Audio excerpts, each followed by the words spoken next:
Hey guys, Ryan with Allen Steel, and today we are going to braze new carbides under stump grinder teeth with a liquid propane forge. My last video, we did it with an oxyacetylene torch, but this time we're going to try with the forge like I did when I removed the carbides, because I think I can do a lot more at one time, and I think it's going to save me a lot of time in the shop and be a lot faster. So we're going to try it here today, and we'll see how it goes. All right, so here is what we have. We have our stump grinder teeth, all cleaned and prepared and ready to go. We have our carbides. These are the new carbides we're going to be putting onto the teeth. This is the face. This edge here is what makes contact with the stump. So we're going to put these bad boys onto these bad boys. And here we have our solder, or our braze. Just some wire. And this stuff has a heat range of 1000 to 1800 degrees it has to get before it becomes liquid. That's why we're using the forge today. A little gas butane torch doesn't quite have the oomph to do it, so that's why I use oxyacetylene otherwise. But today we're going to try the forge because I think I can do like 4 or 5 at a time, and it's going to save me a significant amount of time instead of just doing one at a time. And here is our flux. This stuff also has the high heat range. This allows it to make contacts. The braze goes where I want it to go. This is the stuff. This stuff you can thin it or add water to thin it out, but it looks a lot like black toothpaste. So what I'm going to do, I'm going to go ahead and put a bunch of this stuff on all the stump grinder teeth while the forge is warming up, because it's going to take about 15-20 minutes for the forge to get hot enough so we can add the stuff to it. All right, here we go.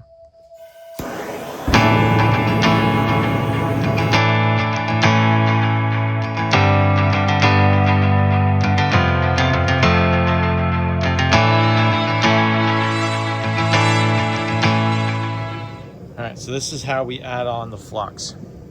So we have our tooth. This is the back side. This edge here sits in the gullet of the stump grinder tooth. So we take our flux, get a good brush full, and we want to apply it really liberally. So what we're doing is when we apply it, get a good coating on the back of the tooth. You want it fairly even. You don't want too big of globs, but what this stuff's going to do is going to liquefy and spread out, and it's going to cover everything, and the braze or the solder is going to follow where this stuff goes, and this allows it to draw to all the corners, especially down in here, the gullet, the bottom. That is our most important spot. So we got to really make sure we have good coverage there. And if we have any gaps while we're going, we'll take care of those as we go. But this helps minimize issues, and it helps maximize coverage area and make sure we have a good coating on the back side here. But that's all there is to that. Okay, so now we're going to check the temperature of our forge. I don't have a thermocouple or anything like that in there, which is fine because I have this guy. It's an infrared thermometer. This is good for temperatures up to 3200 degrees. So this is for checking temperature, and it's infrared, so it's a nice little laser. And we're going to show you guys how I use this. So I have the fire brick here in front to help conserve heat and to conserve fuel. So I'm going to remove this so you guys can see where I'm pointing, and you'll see 2 red dots, and that's my measurement. Take your laser, click once, turn on, and see the 2 red dots right there? That's how we gauge temperature. So I'm going to put it at the center underneath the flame, hold for a few seconds to get an average. And right now the forge is at 1604 degrees under the blue flame. And it'll vary from place to place. See, it's a little hotter on the sides because that's being refracted back to the flame from the side here. So you see my little red dots right there? Against the wall, we're looking at about 1600 degrees, so we're right in the range.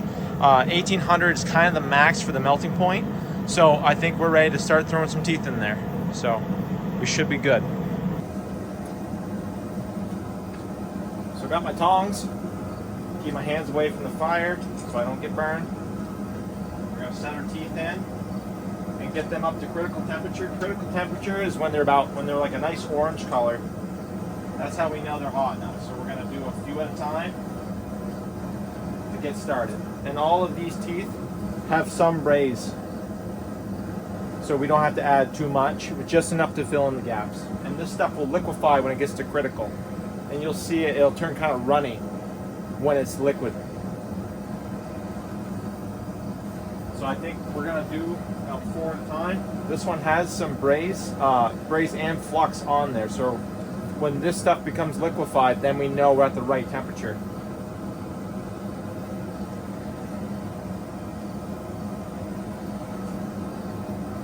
And always have a hot table or somewhere to set your hot tools on so you don't burn your shop down. I'm going to be using these water pump pliers to hold the braze for me. That way I can keep my hands safe. I don't typically use gloves because I don't really have the dexterity I'm looking for. And with something kind of like this process, it's just important to remain proper procedure, because proper procedure will always outdo PPE. PPE is for just in case. And of course, if it's too hot, drop it. I have a dirt floor here, so I can get away with that. But yeah, we'll wait for these bad boys to heat up, and then we'll start brazing. I got some carbide here prepared. I got 4 teeth in. I got 4 carbides here. So my teeth are up to temperature now. So we're gonna go ahead and throw our teeth on, and we'll see how it goes. Want to make sure this is in the right direction. See how the tooth just kind of moves?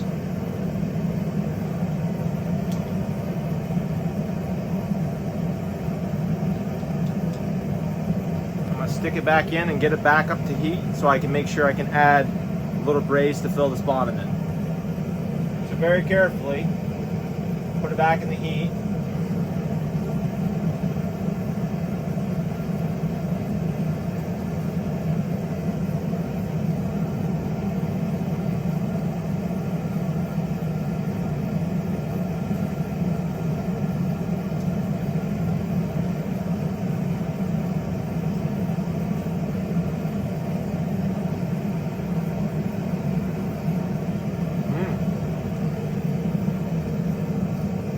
I think I was going a little too slow.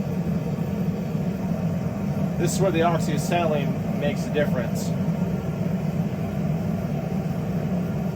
because I can pinpoint the heat locations where I need it. So what I might have to do, I might have to cut the braze into a small piece and set it on top and put it in the heat. I think that's what I'm going to have to do. Cut it to length and then put it back in the heat so it can liquefy and fall down in.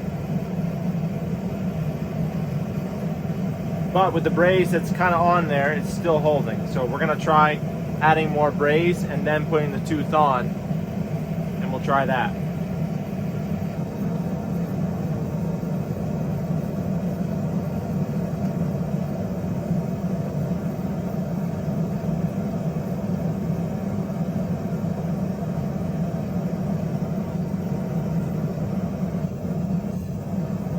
So I think I'm going to have to do, see how it turns to liquid? That's what we're looking for.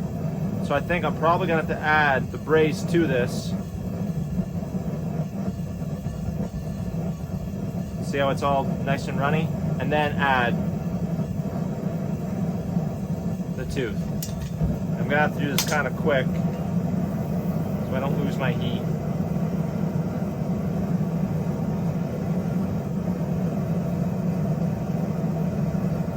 And as it cools down, that's when it bites. So I gotta make sure we're centered.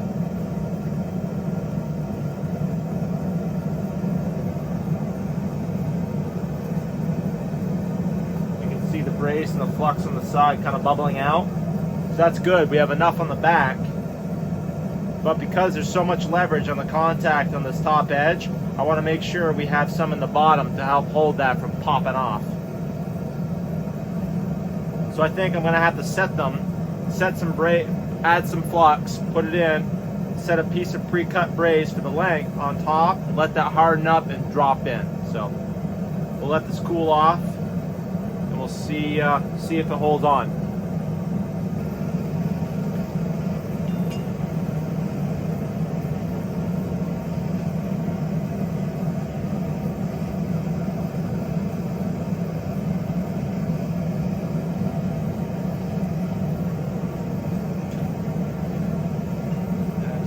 very toasty.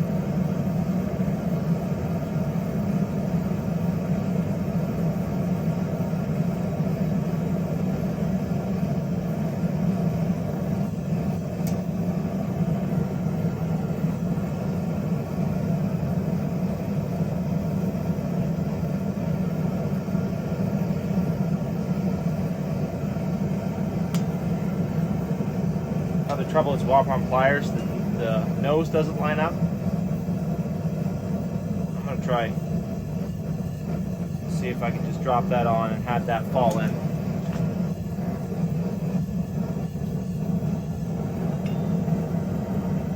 Well, so far it's proving that oxyacetylene is probably gonna be the way to be, because it's hard to pinpoint what I'm trying to do. We definitely have the heat, but not the accuracy.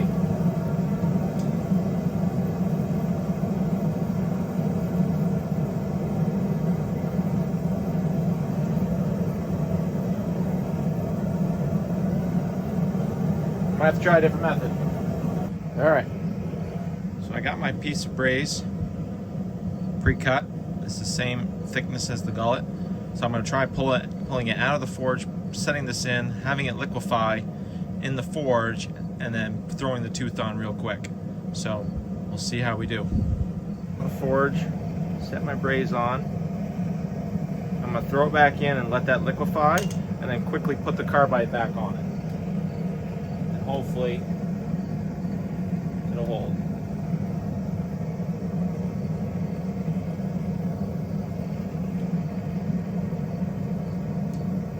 Make sure we're center.